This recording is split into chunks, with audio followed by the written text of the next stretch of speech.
There was a piece in the New York Times not too long ago about the Mormon Moment. And you know what they're talking about. It was this time a couple of years ago when it seemed like Mormons were everywhere. Everyone was always talking about Mormons. You had Mitt Romney running for president. You had the Book of Mormon on Broadway. Not only were people talking about Mormons, they were talking about them in a really positive way. And the thing that really got to me was when all this attention was on Mormons, what did the Mormon Church do? They have this amazing opportunity to kind of expand their brand and really reach out to everybody. What did they do? They supported Proposition 8. They supported the efforts to ban same-sex marriage in California. They made it clear that young people would want to be embarrassed if they were associated with the Mormon Church. Even more recently, when a woman led an organization trying to urge the church to ordain women, what did they do with her? What did they do with Kate Kelly? They excommunicated her. They want nothing to do with her. This is what the Mormon Church did when they had this spotlight shining on them.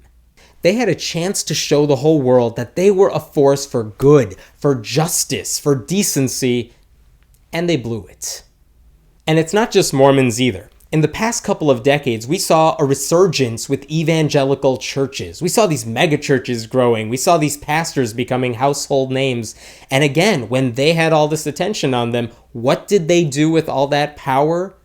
They used it to promote bigotry. They essentially became an extension of the GOP. They fought really hard against women's rights. They fought really hard against gay rights as well. And they made it very clear that they're anti-science and anti-sex. I mean, they were promoting abstinence-only sex education, which doesn't work. They were promoting creationism or later intelligent design, neither of which has any evidence behind it.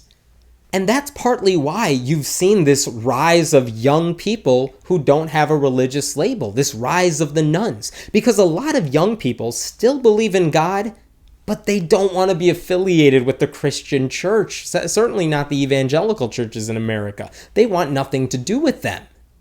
And that's partly why you're seeing this rise of young Americans who don't profess to have any religious beliefs. A lot of them do believe in God, but they don't want to call themselves Christians anymore because, frankly, it's just embarrassing.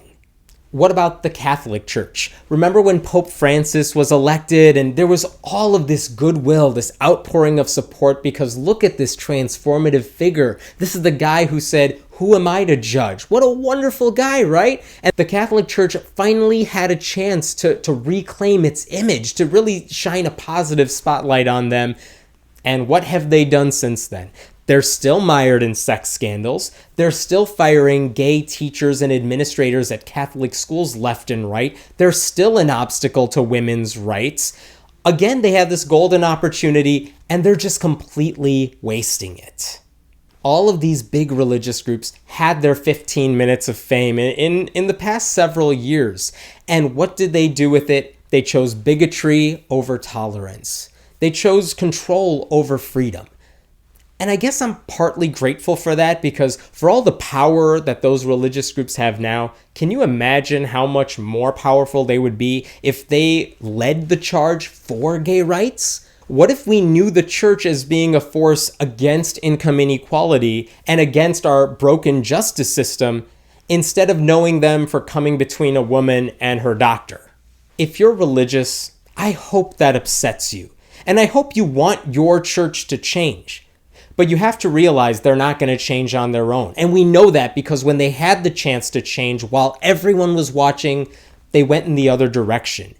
If you really care about these issues, the only way you're going to get the church to change the way it operates is to walk out. Don't go to church. Don't give them money. Lead an exodus out of the pews, because that may be the only way the church says to itself, okay, we got to change. Even our diehards aren't coming back anymore. Only when they realize their own members don't take them seriously anymore will they finally recognize the errors of their ways. Maybe. My name is Hemant Mehta, and I write at friendlyatheist.com. Please leave a comment below, and we will be sure to check it out.